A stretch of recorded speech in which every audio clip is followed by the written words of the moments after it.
자, 여러분 안녕하세요. 인하대학교 정인교 교수입니다. 오늘은 코로나 상황에서 세계 무역이 어떻게 되겠는가를 강의를 하려고 하는데요. 특히 이제 세계 무역 중에서도 이제 요즘 핫한 이슈로 떠오른 글로벌 가치 사슬과 연관시켜서 코로나가 어떤 영향을 미칠지를 살펴보도록 하겠습니다. 자, 먼저 최근에 세계 무역이 어떤 식으로 진전되고 있는가에 대해서 살펴보고요. 그 다음에 이제 세계 경제가 회복되려면은 세계 무역이 먼저 회복되어야 된다라고들 다들 얘기를 합니다. 그것은 이제 국제 무역 이론과 연관이 되어 있는 거고요. 그래서 세계 무역, 국제 무역이 언제 회복될 건가? 또 앞당겨질 수 있을까? 뭐 이런 주제를 한번 좀 말씀을 드리고요. 자, 코로나로 인해서 GVC가 재편된다고 얘기하는데 이 재편이 무슨 의미인지 앞으로 어떤 방향으로 재편될 것인가에 대해서 강의를 하도록 하겠습니다. 자, 이제 코로나는 우리와 같이 살아가는, 그러니까 우리는 이제 코로나와 같이 사는 위드 코로나 시대가 되었습니다. 이 위드 코로나 시대에 우리가 어떻게 대응해야 될 건가에 대해서 국제 무역 측면에서 살펴보도록 하겠습니다. 자, 코로나 발생 이후에 세계 무역이 어떻게 되었을까요? OECD에서요, 지난 6월 12일자 코로나의 교훈이라는 제목으로 해가지고 리포트가 나왔습니다. 그래서 그동안에 글로벌 경제 위기가 여러 차례 있었지만은 그 위기와 유사한 점도 있지만은 상당히 다른 점도 있다라는 게 이 보고서에서 강조하는 게 되겠습니다. 경제 위기이기 때문에 위기가 전 세계적으로 파급이 되어져서 대량 고용 위기로 이어지고요. 또 각 국가 및 전 세계적인 어떤 대응 체계가 필요한 그 정도의 어떤 상황이 전개가 됐다라는 겁니다. 그런데 이 코로나 위기는 기존 위기와는 제법 다르다. 다른 것이 국가 간의 신뢰 문제가 제기가 되어졌고요. 이제 그러다 보니까 각 국가 간 협력이 쉽지 않습니다. 거기에다가 경제 활동이 악화가 되어졌고요. 그 다음에 이제 이번 코로나 바이러스 같은 경우에는 전 세계적으로 동시에 퍼져버렸고요. 그리고 이제 이게 보건 분야이기 때문에요. 각 국가가 대응하는데 상당히 애로가 있습니다. 또 이번 위기는 치명률도 상당히 높기 때문에 이게 또 국가별로 적응하는데 대응하는데 문제가 있었고 뭐 당장 각 정부가 투자를 하더라도 보건 분야에 투자를 하더라도 이게 즉각적인 또 효과를 보기가 어렵습니다. 그 다음에 이제 이게 전염성이 강하기 때문에 이동 제한, 뭐 재택 근무라든가 또 심지어는 봉쇄 등이 이루어지면서 경제 복원력이 떨어집니다. 복원력이라는 것은 위기 후에 경제가 악화됐다가 이게 다시 바운스하는 원래 수준으로 돌아가는 게 이제 우리가 복원력이라고 할 텐데 복원이 잘 안 된다라는 문제. 그리고 이제 특정 산업에 아주 치명적인 영향을 가져다 주었습니다. 특히 관광, 여행, 엔터테인먼트 등. 뭐 전 세계 전 산업이 다 불리합니다만은 특히 또 이 규모가 작은 중소기업한테는 더욱더 불리한 상황이고요. 그래서 이런 차이점이 있다라는 겁니다. 자, 이런 상황이 이제 반영이 되어져서 전 세계적인 무역이 금년 초부터 말 그대로 급락을 했습니다. 이거는 뭐 저기 보시면은 색깔별로 동아시아 지역이라든가 북미라든가 유럽을 나타내고 있는데 바로 2020년 들어서 바로 급락한 이제 저거를 이제 보여드리고 있습니다. 자, 지금 이 그래프의 오른쪽에 보시면 바로 급락한 부분이 있고요. 자, 그 다음에 이제 금년 중반부터서 보면은 이제 이 세 가지 형태의 어떤 보시면 오른쪽에 그림이 이제 보이잖아요. 이제 이게 앞으로 어떻게 국제무역이 바뀔 거냐. 원래대로 한다면은 점선에서 보이는 것처럼 세계 무역이 꾸준히 증가해 왔기 때문에 저런 증가 추세를 따라갔어야 되는데 대폭 올해 하락을 했고, 여기 보시면은 이제 파란색으로 보이는 부분은 전 세계가 조기에 코로나를 극복한 것이 될 것이고요. 그 다음에 이제 주황색으로 된 거는 이게 코로나가 일시적으로 또 극복이 되는 듯 했다가 또 재감염, 재확산이 일어나면서 세계 무역이 다시 또 악화되는 이제 이걸 보여주고 있습니다. 자, 그래서 앞으로 세계 무역이 어느 방향으로 갈지는 좀 더 지켜봐야 되겠지만은 아무래도 바로 반등하기에는 좀 어려울 것이고, 최악의 상태를 그대로 이렇게 좀 뭐 악화된 상태로 또 끌고 나갈 수 있는 그런 여지도 있습니다. 그게 이제 바로 금년 여름 휴가철 이후에 전 세계적으로 다시 또 팬데믹 조짐이 보이고 있는데, 이게 이제 일어난다면은 여기 보시는 이제 주황색인 뭐 이건 비관적인 시나리오가 되겠습니다만 이렇게 될 수 있겠죠. 자, 이점에서 여러분들한테 퀴즈를 하나 내겠습니다. 다 아는 문제로 생각되는데 전 세계 1위 무역 국가는 어딜까요? 여러분들이 빨리 답변하면은 하여튼 상품을 받을 기회가 있을 겁니다. 자, 그러면은 세계 무역이 회복이 될 수 있을까? 앞당겨질까? 뭐 이런 주제에 대해서 한번 살펴보겠습니다.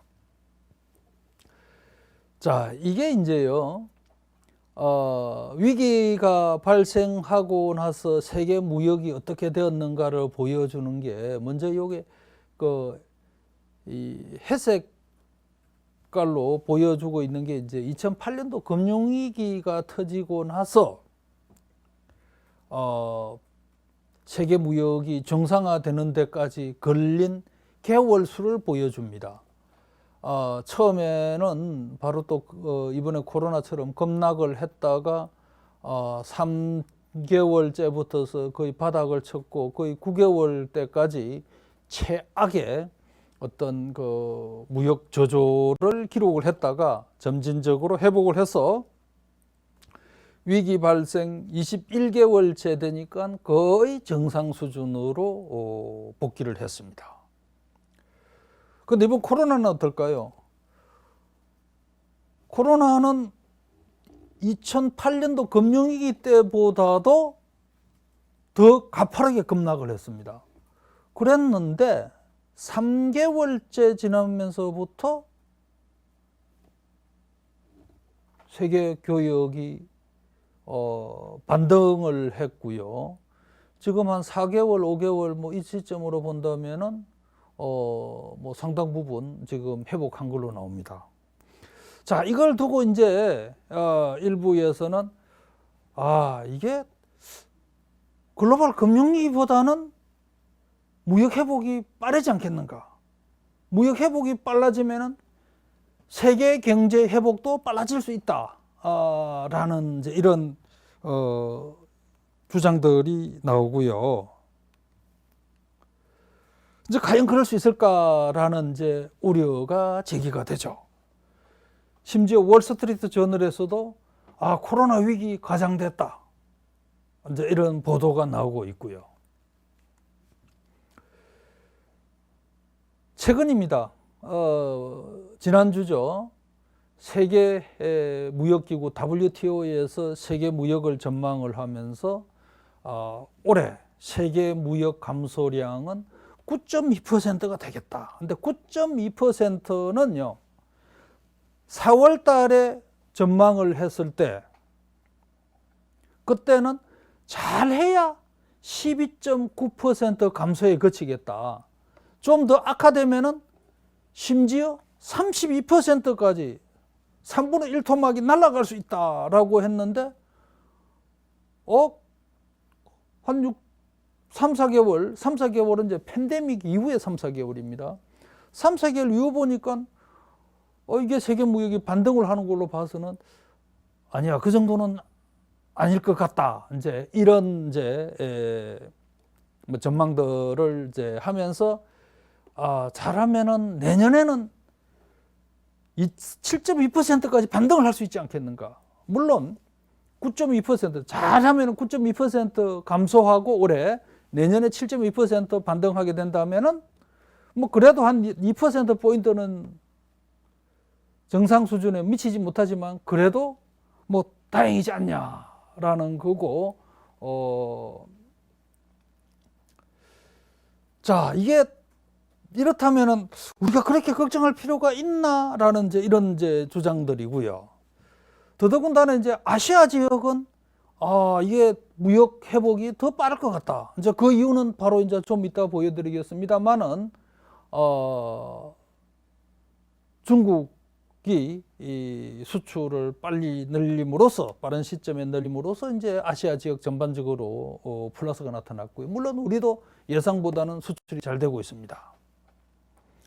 자, 아시아 지역은 다른 지역보다도 월등히 수출 회복이 빨라지고 있고, 이로 인해서 이제 전 세계 올해 GDP는 마이너스 5%, 6%까지 떨어질 걸로 생각을 했는데, 이것도 이제는 한 4.8, 뭐 오늘 아침자 IMF에 보니까 4.23% 정도로도 낮아질 수 있다. 뭐 이런 전망도 나오고, 내년에는 한 4.9%까지 증가하겠다. 이제 이런 전망들 나옵니다. 근데 이렇게 되면 얼마나 좋겠습니까? 좀 더 지켜봐야 될 것 같고요. 자, 현재 여기 보니까 우리 운영진에서 저한테 메시지를 보내준 게, 조금 전에 제가 내드렸던 퀴즈에 20명 정도가 답을 해서 상품을 고루 나눠줬다고 그러는데, 좀 있으면 또 퀴즈가 더 하나 나올 거니까요. 여러분들 기다렸다가 빠르게 잽싸게 답을 하시기 바랍니다.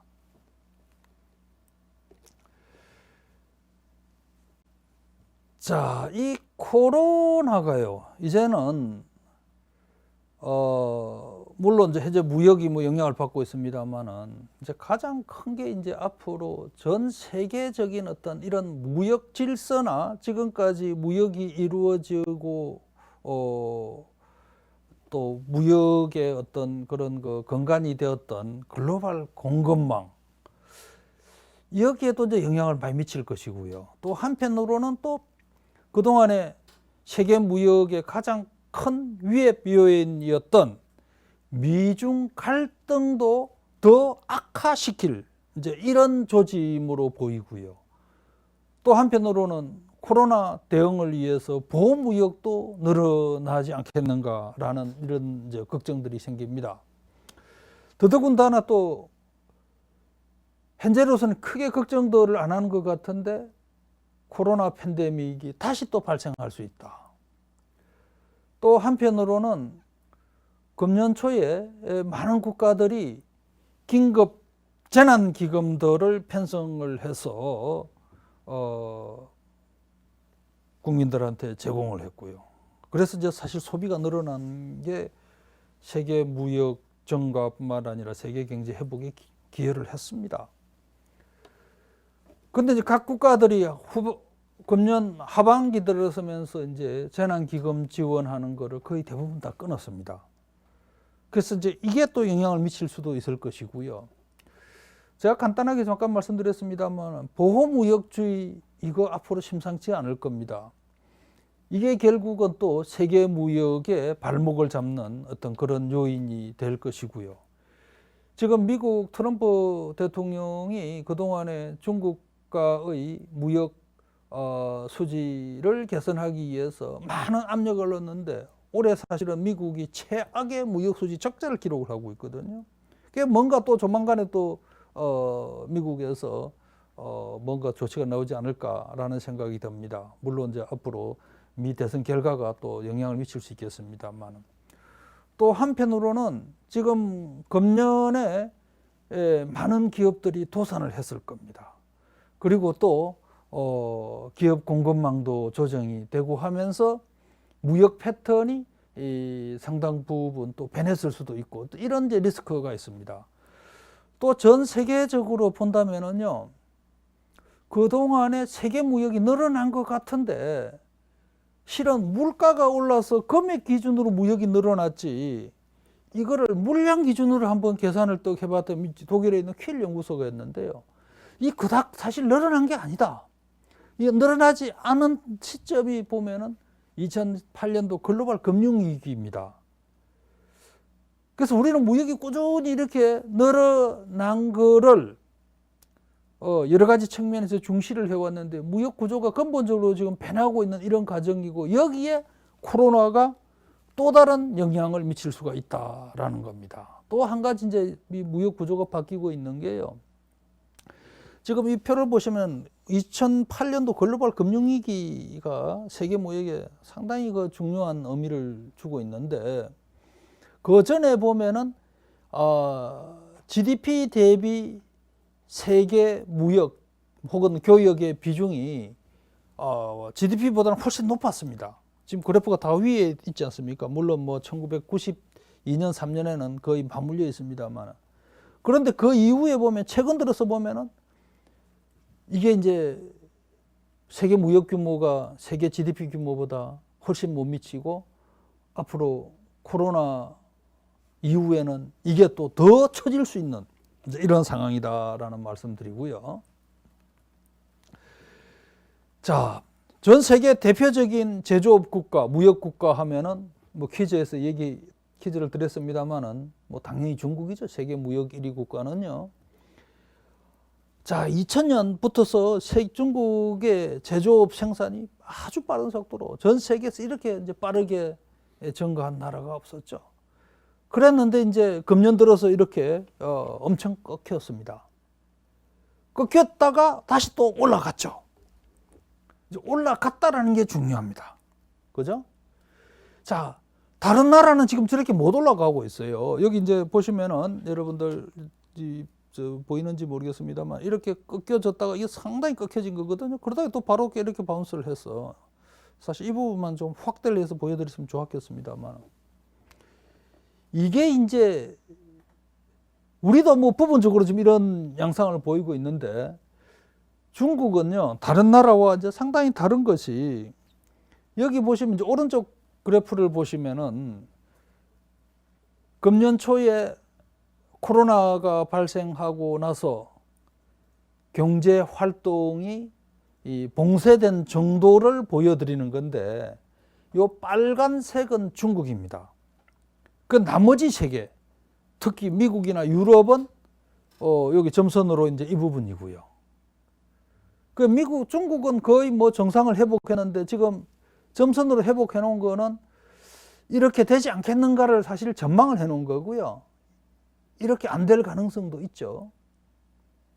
그러니까 중국은 일찌감치, 뭐 물론 중국에서 코로나가 발생했고 가장 단기간 내에 코로나를 극복하면서 생산활동 정상화가 빠른 반면에 다른 나라들은 지금도 그러고 있다. 우리나라는 그 중간이죠. 중국과 다른 나라 중간이기 때문에 중국만큼은 무역이 성장 안 했지만은 그래도 뭐 양호한 편입니다. 그런데 여기까지는 좋아. 하여튼 중국이 방역을 잘했다 칩시다. 그런데 중국의 무역을 보면은요, 이게 물론 플러스를 했습니다. 전 세계가 지금 뭐 봉쇄 상태고 생산 중단된 데가 많기 때문에 6월 달에 플러스로 수출이 중국 수출이 플러스가 됐고 7월, 8월에 물론 뭐 7.2, 11.6% 증가를 했기 때문에 이것만 보면은 뭐 제법 회복 속도가 빨라 보이는데 사실은 이보다는 중국이 제조업 생산이 정상화됐다고 그러면은 이보다도 훨씬 더 빠르게 30%대 정도는 수출 증가가 있었어야 되는 겁니다. 근데 이게 안 된단 말이죠. 그 안 되는 게 왜 안 되냐? 전 세계적으로 수요가 없는 거예요, 이제. 품목별로 본다면은 의류, 옷, 뭐 자동차. 왜 그렇게 했습니까? 이 부분들이 제일 전 세계적으로 수요가 없는 업종입니다. 요새 올해 옷 장사들 완전히 뭐 그냥 아주 어려운 시기가 됐죠. 밖에 나갈 일이 없으니까 옷 사 입을 욕구가 안 생기는 거죠. 또 자동차도 마찬가지일 거고요. 자, 이게 플러스인 것 같지만은 비정상이다. 그러니까 세계 무역이 회복된다라는 건 전 세계적으로 경제가 정상화돼야 된다라는 겁니다. 그래서 이제 중국이 이제 지금 중국 정부가 내세우고 있는 게 금년 5월 달에 시진핑 주석이 이제 쌍순환 경제라는 개념을 내놨습니다. 자,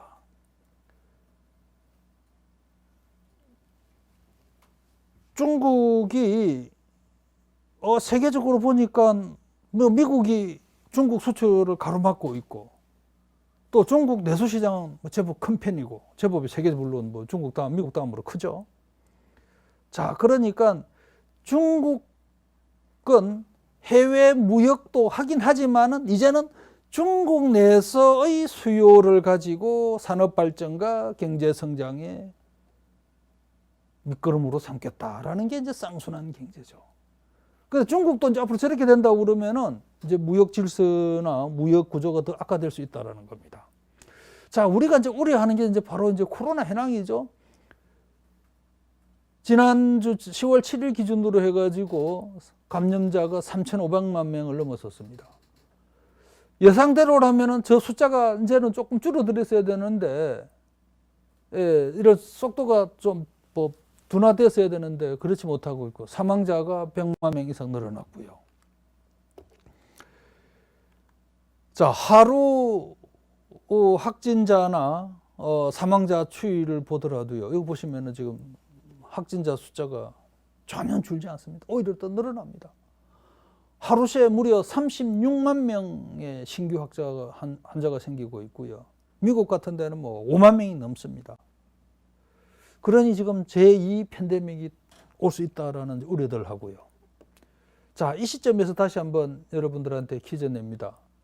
자, 그래서 코로나 발생 이후에 GVC가 어떻게 됐다? 뭐 어떤 표현이도 좋습니다. 여러분들 표현을 해주시면은 바로 여러분들한테 상품을 드리도록 하겠습니다. 제가 이점에서 시간을 조금 끄는 게요. 바로 다음이 GVC 강의이기 때문에 지금 좀 이제 지금까지 답 안 하신 분들은 졸고 있는 분으로 생각하고 더 이상 여러분들 답변에 대해서는 상품을 드릴 기회가 없는 걸로 간주하겠습니다. 자, GVC가 이제 재표현이 되고 있습니다. 자, GVC가 뭘까요? GVC는요, 이제 기업들이 과거에는 원자재 정도 수입해가지고 한 나라에서 제품을 만들었는데, 이제는 각 생산 공정별로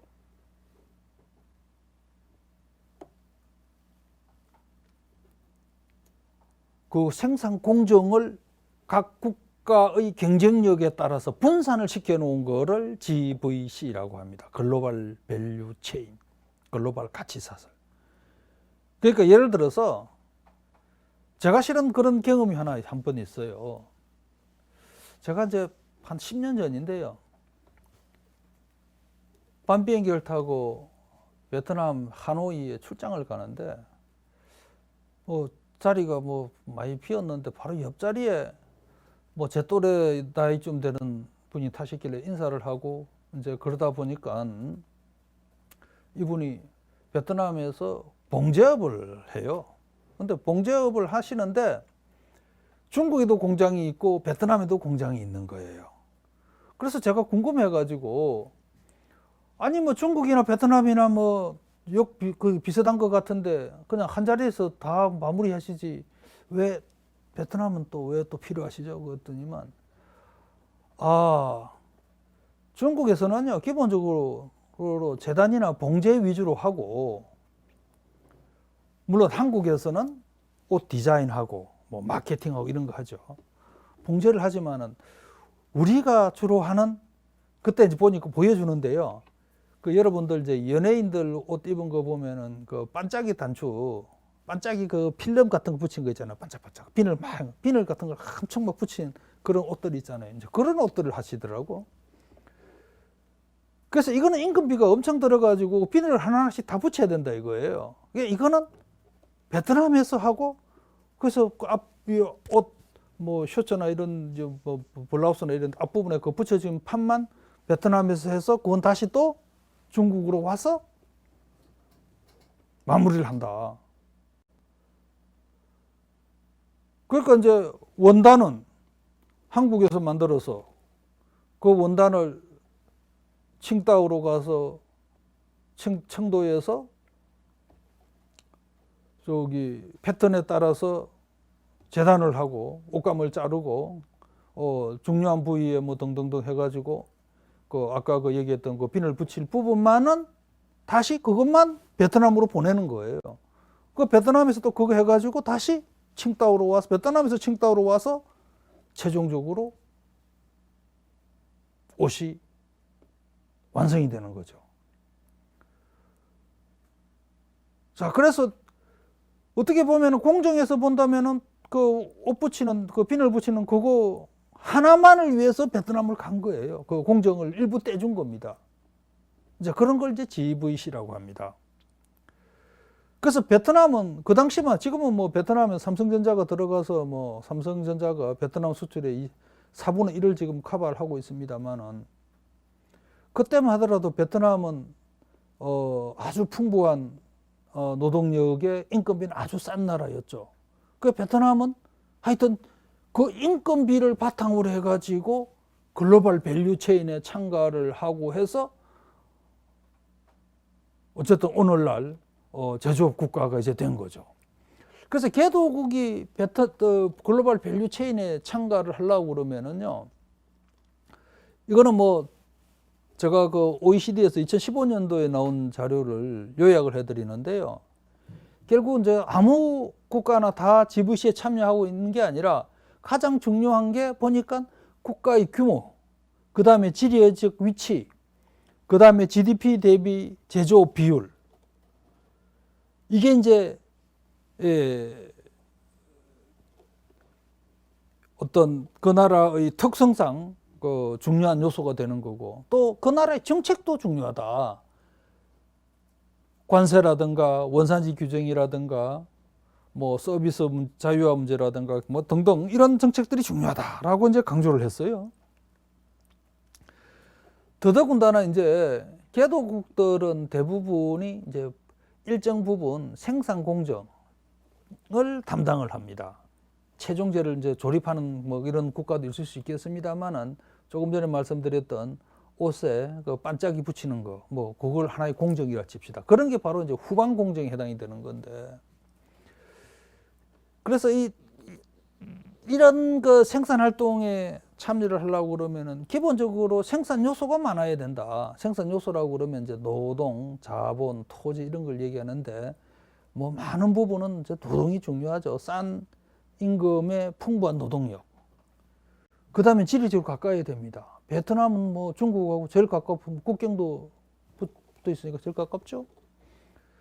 그 다음에 이제 국내 산업 역량인데 이제 오늘날 보면은 이제 국내 산업 역량 그때만 하더라도 뭐 풍부한 임금 노동력만 있어도 관계없고요. 그 다음에 여러 가지 정책 사항들, 그 다음에 이제 규제라든가 뭐 정치라든가 이런 특정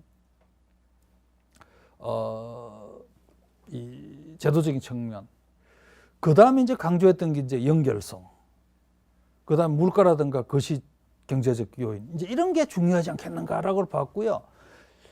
보고 이제 이걸 가지고 이제 수십 개의 국가의 사례를 가지고 쭉 분석을 해봤더니만 이 중에서 생산 요소 부존도도 중요하고 지리적 요소, 정치적 안정성, 그 다음에 무역 정책 이런 게 제일 중요하다라고 2015년에 이제 발표를 했어요. 그런데 이제 오늘날 코로나 상황에서 보면은 여기서 빠진 게 앞부분에 보시면은요, 연결성, 커넥티비티 있는데 이게 제일 문제가 되는 겁니다. 지금은. 제가 이걸 말씀드리는 거는 결국은 개도국이든 어떤 나라든 간에 산업 활동을 정진을 시키려고 그러면은 이 코로나 시대에 있어서는 사람이 이동되거나 이동할 수 있거나 아니면은 비대면 등으로 해가지고 커뮤니케이션을 할 수 있는 이런 이제 연결성이 지금 현재 코로나 시대에서는 제일 중요한 요인으로 부상을 했다라고 저는 생각을 합니다. 자, 그래서 GVC가 앞으로 어떻게 될 거냐? 코로나가 세계화뿐만 아니라 GVC가 그동안에 발전해 오던 것을 상당히 위축시키거나 재편성하거나 약화시킬 겁니다. 뭐 감소한다 해도 할 수도 있을 거고요. 세계화는 지금까지는 와는 좀 달라질 거다. 이걸 표현을 이코노미스트지가 지난 5월 6일자 이코노미스트지가 아마 나왔던 것 같은데요. 여기 5월 16일자네. 이제는 세계화가 글로벌라이제이션해서 슬로벌라이제이션으로 바뀔 거다. 슬로우를 붙인 거예요. 글로에다가. 글로벌에서 글로에다가 슬로벌라이제이션. 좀 느리게 가겠다. 그러니까 그 세계화가 안 되는 게 아니라 세계화 속도에 영향을 미칠 수밖에 없다. 그 다음에 이제 GVC 조정은 불가피하다. 재조정, 지금까지 있던 거를 여러 가지 위험 요소를 보고 조정을 하거나 많은 부분은 단축을 시킬 거다. 전 세계에서 GVC 길이가 제일 긴, 뭐 길이라고 그러면은 아까 생산 공정이죠. 이게 분화가 된 정도가 제일 많은 게 자동차입니다. 물론 이제 그보다 더 많은 거는 뭐 비행기, 뭐 우주선 뭐 이런 거겠죠. 그런데 이제 비행기나 우주선 같은 거는 뭐 대부분 국가들이 그냥 수입만 하지 그걸 생산하고 그러진 않으니까요. 그건 빼고. 그거 빼고 나면은 자동차입니다. 그 다음에 긴 게 이제 스마트폰이죠.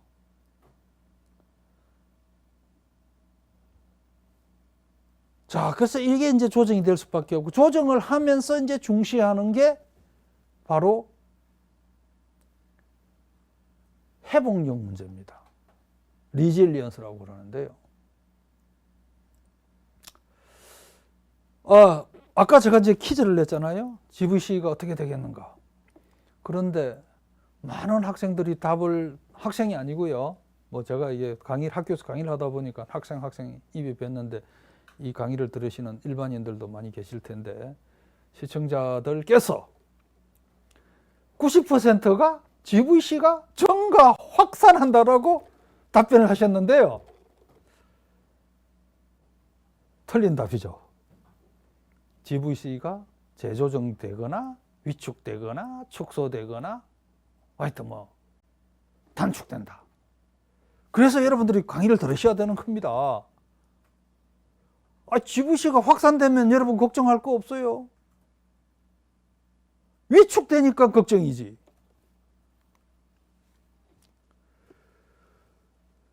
더더군다나 GVC는 영향을 많이 받을 건데요.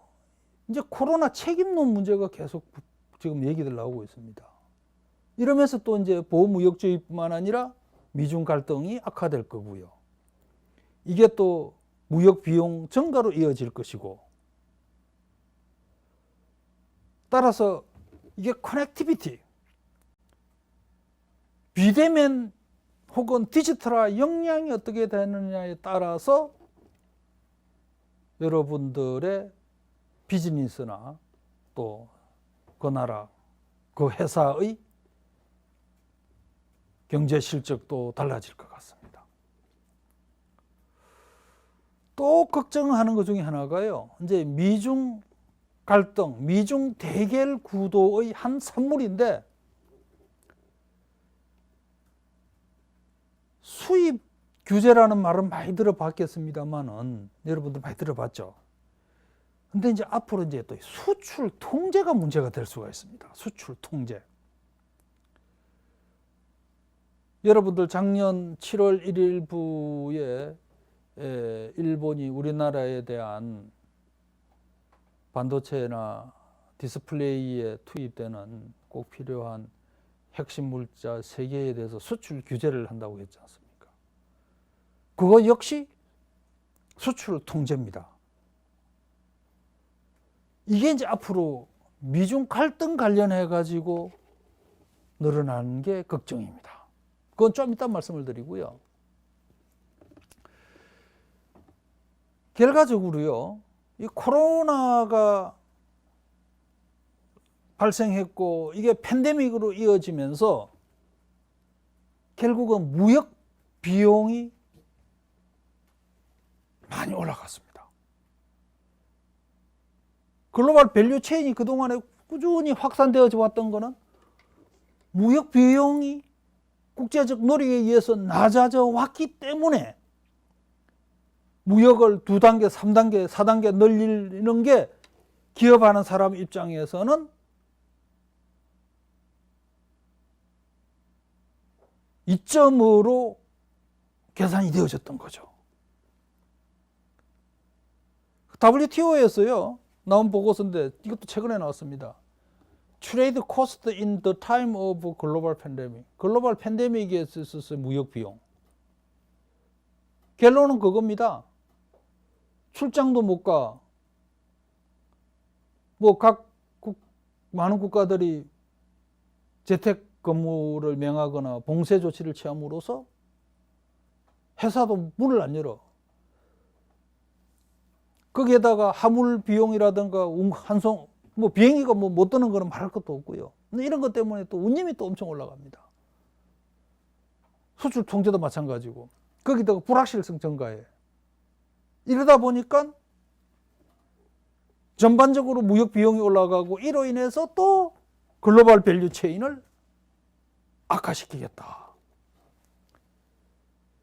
특히 기업하시는 분들은 비즈니스 출장이 해외 거래에 있어서 무척 중요합니다.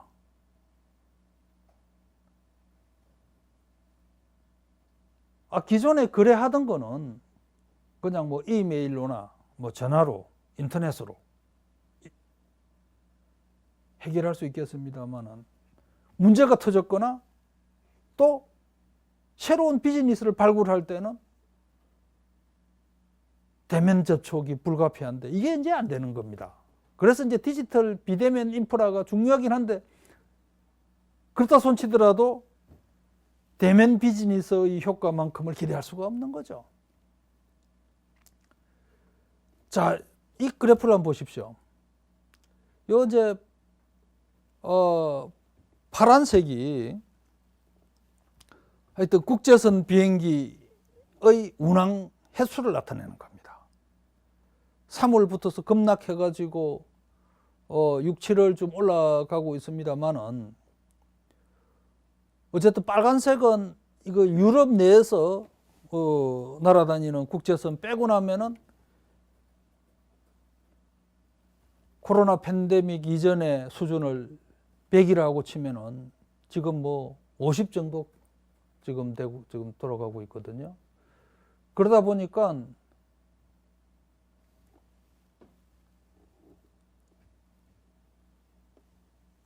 비행기 편을 구하기도 어렵습니다만은 운임도 엄청 올라갔다라는 말씀 드릴 수 있을 거고요. 그 다음에 이제 선박도 마찬가지입니다. 이 그래프는요, 컨테이너 운송 비용 지수입니다.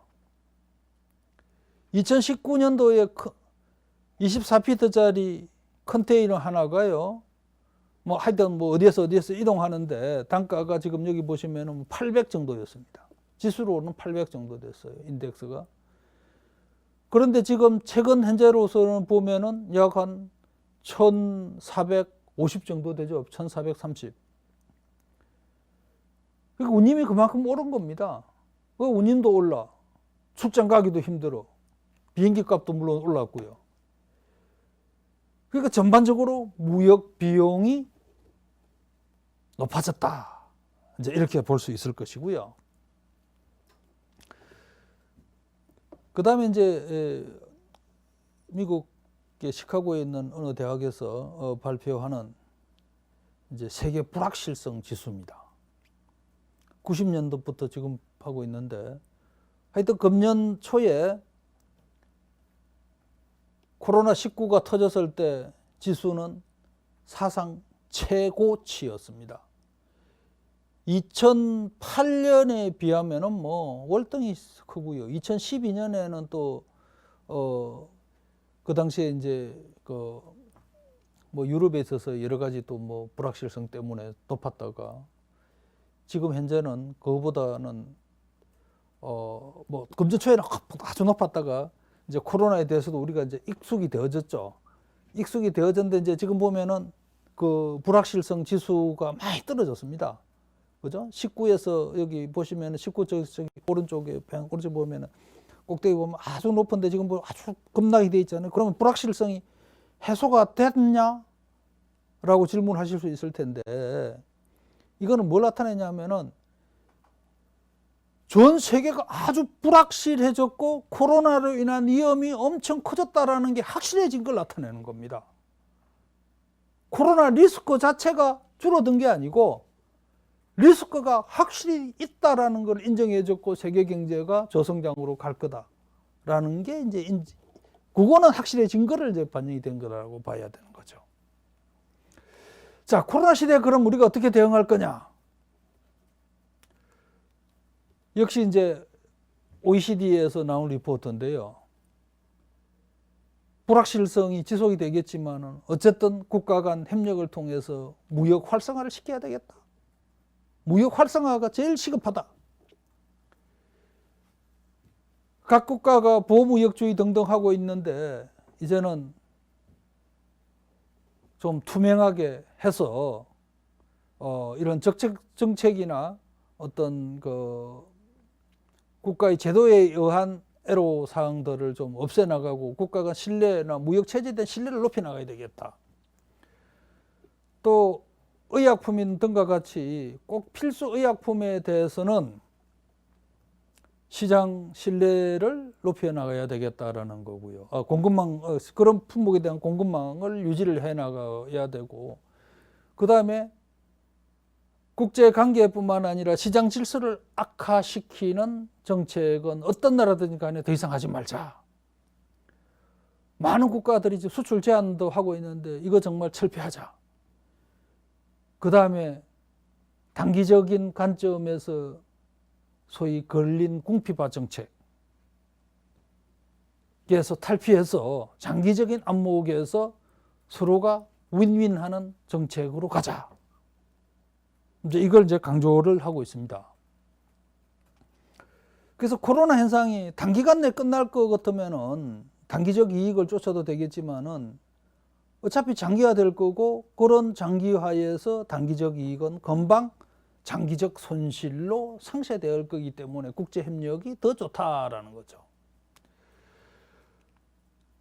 무엇보다도 WTO가 위상을 되찾아야 됩니다. WTO 운영이 얼마나 어려웠으면 아제베도 사무총장이 그 좋은 WTO 사무총장 자리를 내팽개치고 사임을 했겠습니까? 지금 우리 유명희 본부장이 지금 출사비를 던지고 최종 라운드에 올라가 있는데 어쨌든 뭐 우리나라 대표가 돼서 WTO 위상을 바로 세워봤으면 좋겠고요. 그 다음에 이제 자유무역협정 등에 있어서도 이거는 제대로 질적으로 좀 개선을 해야 된다라는 얘기도 많고요. 이 관련해서 이제 RCEP, 우리 동아시아에서 하고 있는 이 협정에 대한 어떤 이 신속한 서명, 발효가 중요할 것 같다. 또 우리나라도 이제는 CPTPP 가입에 대해서 적극 참여를 해야 되겠다. 그리고 요새 이제 중요한 이슈가 또 디지털 무역입니다. 5G, 6G, 7G, 8G, 9G, 10G, 11G 전자상거래 포함한 데이터 관련되는 문제, 이에 대한 협정들도 우리가 좀 서둘러 체결해야 되겠다. 간단하게 이제 이것만 표만 말씀을 이거 하고 한두 가지 더 말씀을 드리면은요. 전 세계적으로 보면은 무역협정 FTA가 많이 빨간 선처럼 체결되어졌고요. 근데 최근 들어서 체결 건수가 줄어들었습니다.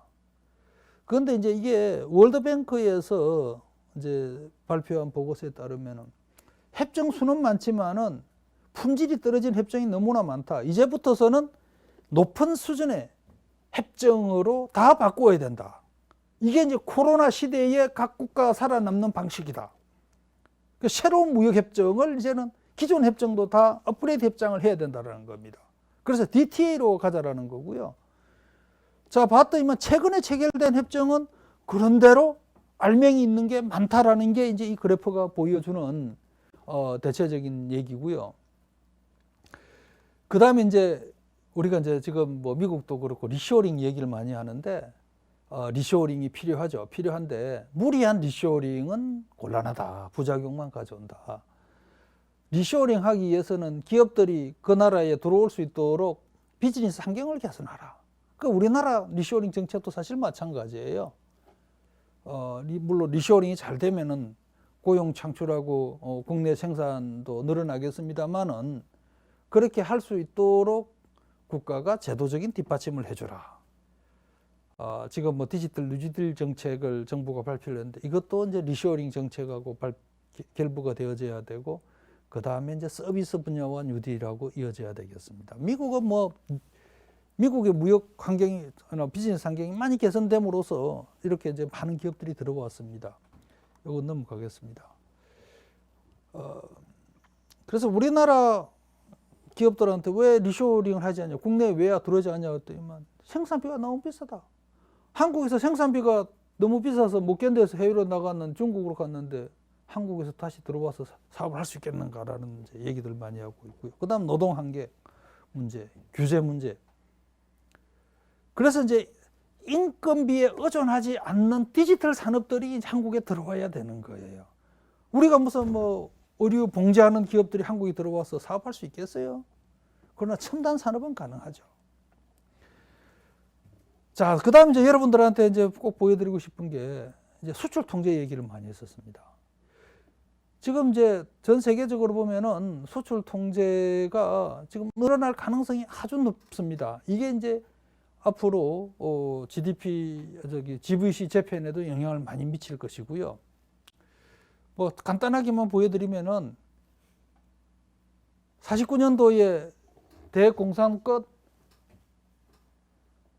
수출 통제를 위해서 코콤이라는 게 있었고요. 이런 이제 많은 통제 제도가 있었는데 이제 신냉전 체제가 되면서 트럼프 행정부에서 수출 통제를 강화를 하는 움직임들이 많이 나타나고 있습니다. 이것도 역시 앞으로 우리가 국제 통상 환경을 연구를 하면서 지켜봐야 될 중요한 사안이 되겠습니다. 자, 시간상 이 정도로 줄이고요. 여러분들 이제 질문에 이제 답변을 해야 되는데, 먼저 그 미리 등록된 질문이 2개 있었습니다. 그래서 앞으로 국제통상 체제가 어떻게 되겠는가 질문을 했는데 상당히 악화될 거다라는 거 이미 다 얘기 드렸고요. 그 다음에 이제 어떤 한 분은 뭐 한미 FTA 협상 관련해서 했는데 이미 한미 FTA는 개정 협상이 끝났고 이제 개정된 국제 조약이 이행이 되고 있기 때문에 뭐 최소한 2, 3년 내에는 새로운 협상을 할 가능성은 없어 보입니다. 제가 그 강의 시간이 조금 오버가 되어 가지고요. 지금 여러분들이 개별적으로 강의를 들으면서 저한테 질문한 부분은 답변을 드리기 어려운 지금 상황입니다. 그래서 그 부분은 홈페이지 상에서 보고 제가 답변할 수 있는 내용은 간단하게 답변을 올리는 걸로 하고 강의를 마치도록 하겠습니다. 여러분 수고하셨습니다.